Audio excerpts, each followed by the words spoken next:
وفاقی وزیر اطلاعات و نشریات طارق صاحب کی آج پریس کانفرنس تھی اور انہوں نے کہا کہ پاکستان تحریک انصاف کے اوپر پابندی لگانی ہے حکومت نے. اس کے علاوہ یہ بھی کہا گیا غداری کے مقدمات بنیں گے آرٹیکل 6 کے عارف الوی صاحب پہ, قاسم سوری صاحب پہ, عمران خان صاحب پہ, وہ جو بندیال صاحب کورٹ کا ڈیسیژن آیا تھا اس سیشن کے خلاف جس میں قاسم سوری صاحب نے اپوزیشن کو غدار قرار دیا تھا اور ووٹ کی گنتی رکوا دی تھی, اور اس میں لکھا ہوا تھا آئین سے انحراف کیا ہے ان کی حکومت اور پارٹی نے. یہ معاملہ شروع کس طرح ہوا اس پہ میں آتا ہوں, لیکن پہلے سن لیں جس جذبے سے آج بات کر رہے تھے طارق صاحب. سنوا دیں ذرا طارق صاحب کو. پہلے یہ میرے سامنے ہے الیکشن ایکٹ 2017. اس میں یہ ہے کہ اس کی سیکشن 2012 ہے کہ where the federal government satisfied on the basis of reference from the commission or information receive from any other source that a political party is a foreign aided political party or has been formed or is operating in a manner prejudicial to the sovereignty and integrity of Pakistan or is indulging in terrorism, the government shall, by notification in the official gazette, make such declaration, and within 15 days of making a declaration under subsection 1, the government shall refer the matter to the Supreme Court. Election act 2017 کے through جو ہے حکومت جو ہے کسی political party کے اوپر کو ڈیزالو کر سکتی ہے, اس پہ پابندی لگا سکتی ہے, لیکن 15 دن کے اندر اندر سپریم کورٹ آف پاکستان سے جو ہے آپ کو اس کا اپروول لینا پڑے گا. یہ تو ہوگا مینڈیٹری. لیکن اس میں ایک اور انٹرسٹنگ چیز ہے جس کو حکومت ریفر کر رہی ہے, وہ ہے اینٹی ٹیررزم ایکٹ 1997. اس کا section 11A organization concern terrorism. جو آرگنائزیشنز ٹیررزم کے پرسپیکٹیو میں پکڑی جاتی ہیں ان کے لیے سپریم کورٹ کا اپروول لینا مینڈیٹری نہیں ہے. اس میں لکھا ہوا ہے اینٹی ٹیررزم ایکٹ 1997 کے اندر, an organisation is concerned in terrorism if it commits or participates in act of terrorism, prepares for terrorism, promotes or encourages terrorism, supports and assists any organisation this and that. اور اس کے لیے section B prescription ہے, وہ سزا کیا ہے. For the purpose this act federal government having reason to believe that organisation is concerned in terrorism by order list it in the first schedule. اس کی جو درخشندہ مثال ہے وہ none other than ہمارے سابق وزیر اعظم عمران خان نے اس ٹیررزم کی کلاس کو یوز کرتے ہوئے لبیک تحریک لبیک پاکستان کے اوپر پابندی لگائی تھی اور لکھا تھا کہ therefore within the exercise of powers conferred by section 11B of the Anti-Terrorism Act 1997 the federal government is pleased to list Tehreek Labbaik Pakistan in the first schedule to the said act as a proscribed organization for the purposes of the said act. اور یہ date ہے جی 15 April 2021 کی. شیخ رشید صاحب interior minister تھے, انہوں نے جس طرح کی اس وقت پی ایم ایل این کی گورنمنٹ عمران خان صاحب پہ ٹیررزم کو لے کر پابندی لگانے کی کوشش کر رہی ہے, کا اعلان کر رہی ہے, اسی طرح عمران خان بھی لگا چکے ہیں لبیک والوں کے پاس. اس سے پہلے میں مین پینل کے پاس جاؤں, ہمارے ساتھ جیسے ریٹائرڈ شیخ عثمانی صاحب موجود ہیں, ان سے کچھ قانونی سوال پوچھ لیتے ہیں. سر آپ بھی آبویسلی نیوز دیکھ رہے ہوتے ہیں, دیکھتے ہوتے ہیں. آج طارق صاحب جو تھے انہوں نے فرمایا کہ پی ٹی آئی کے اوپر وہ پابندی لگا دیں گے. آپ کے نزدیک سپریم کورٹ کے پاس جانا ہوگا 15 دن کے اندر, یہ ایک جو ہے بادی النظر میں آپ کو کیا لگتا ہے بہت مشکل ہوگا کسی بھی گورنمنٹ کے لیے, یا ہوتا ہے یا اس گورنمنٹ کے لیے کسی پولیٹیکل پارٹی کے اوپر پابندی لگانا اس طرح, یا یہ ایزی کام ہے؟ نہیں دیکھیے, پارٹی پہ پابندی لگانا اب تو بہت ہی مشکل کام ہے, کیونکہ جب تک کہ وہ سپریم کورٹ اس کو اوکے نہ کرے اس وقت تک وہ نہیں ہوگا, اور سپریم کورٹ کا جو فیصلہ ہے وہ فائنل ہوتا ہے. یہ آرٹیکل 17 میں لکھا ہوا ہے صاف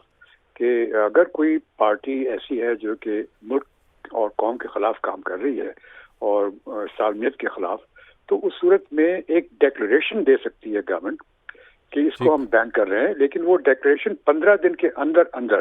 اس کو سپریم کورٹ کے پاس پہنچانا ہے اور سپریم کورٹ اسے فیصلہ کرے گی. تو یہ تو شیخ صاحب جی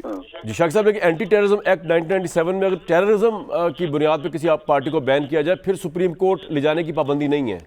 گورنمنٹ کے اوپر. وہ اور بات ہے, وہ ٹیررزم پہ تو ٹھیک ہے, وہ تو رکاوٹ ڈال سکتی ہے کام, لیکن یہاں تو پارٹی کو بین کرنے کی بات ہو رہی ہے نا, ڈیزالو کرنے کی بات ہو رہی ہے. تو یہ کیا ہے, تو وہ اور چیز ہے. وہ تو جب تک کہ سپریم کورٹ اوکے نہیں کرے گی وہ نہیں ہوگا. ریسٹرکشنز تو ڈال سکتے ہیں, وہ ٹیررزم پر ادھر ریسٹرکشنز ہو سکتی ہیں وہ اپنی جگہ. اور آپ کے خیال میں یہ جو اگر ٹیررزم والی کلاس کے تحت بھی کسی پارٹی کو ڈیلسٹ کیا جائے یا اس میں سسپینڈ کیا جائے, وہ سپریم کورٹ میں چیلنج ہو سکتا ہے یا نہیں ہو سکتا؟ جی سپریم کورٹ میں چیلنج یقینی ہو سکتا ہے, کیونکہ آرٹیکل 17 کی وائلیشن ہوگی. ان کو پروو کرنا پڑے گا کہ آپ آرٹیکل 17 کے اندر آتے ہیں, یعنی گورنمنٹ کی بات کو نہیں اس طرح مانا جائے. سر ایک بات بتائیے, آپ کے آتے ہوئے آپ آئے ہیں تو تشریف لائیں تو میں آپ سے رہنمائی لے لوں. یہ جو فیصلہ آیا مخصوص سیٹس کے اوپر, اس کے اوپر پرسپیکٹیو یہ ابھر کے سامنے آیا دوسری پارٹی کی طرف سے کہ کیا سپریم کورٹ کے پاس یہ رائٹ ہے کہ جو پٹیشنر نہ ہو کیس کے اندر، سنی اتحاد کونسل گئی تھی، پی ٹی آئی پٹیشنر نہیں تھی، لیکن سارے کا سارا فیصلہ جو ہے وہ پی ٹی آئی کے حق میں آ گیا بادی النظر میں، اور اس کے اندر جو ہے وہ پی ٹی آئی کو وہ یہ تک بھی کہہ دیا گیا بیک ڈیٹس کے حوالے سے کہ جی آپ کے جو لوگ آزاد کھڑے ہوئے تھے، جن میں آپ کے آزاد تھے، ان کو تو رائٹ دے ہی دیا گیا، وہ تو پی ٹی آئی کے تصور کیے جائیں گے، لیکن جنہوں نے آزاد کے طور پہ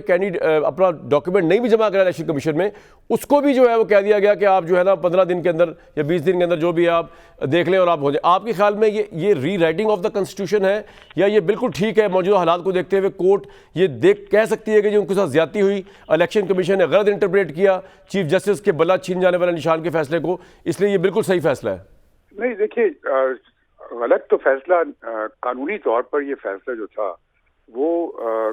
صحیح نہیں تھا، قانون کے مطابق نہیں تھا، لیکن جو سپریم کورٹ نے میرے خیال میں یہاں پر قانون کم دیکھا اور سیاسی حالات زیادہ دیکھے۔ انہوں نے دیکھا کہ افراتفری مچی ہوئی ہے، کیوس ہے، کنفیوژن ہے، تو انہوں نے کہا کہ اور سارا کنفیوژن اس وجہ سے ہے کہ ان کی پارٹی کو سیٹس ڈینائی ہو رہی ہیں، تو اس وجہ سے انہوں نے سمجھا کہ یہ ایک اچھا سلوشن ہے، لیکن وہ یہ چیز کو انہوں نے نظر انداز کر دیا کہ وہاں پر تو تحریک انصاف تو گئی نہیں تھی سپریم کورٹ کے پاس، وہاں پہ تو سنی اتحاد کونسل گئی تھی، اور سنی اتحاد کونسل نے پٹیشن فائل کی تھی،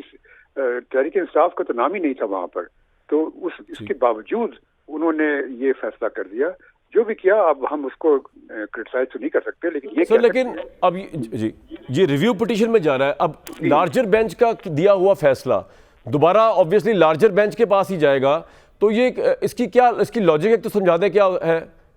لارجر بینچ میں فل کورٹ کا فیصلہ دوبارہ فل کورٹ کے پاس ہی جائے گا، ایک تو اس کی لاجک کیا ہے کیونکہ وہی ججز سن رہے ہوں گے، پھر ریویو تو نہ ہوا، اور آپ کے خیال میں اس میں کوئی گنجائش نظر آتی ہے آپ کو کہ جن ججز نے فیصلہ دیا ہے وہ دوبارہ اپنا فیصلہ چینج کر دیں گے کچھ دن بعد؟ دیکھیے، یہ ریویو کا جو پروسیس ہے اس میں یہ ضروری ہوتا ہے کہ جو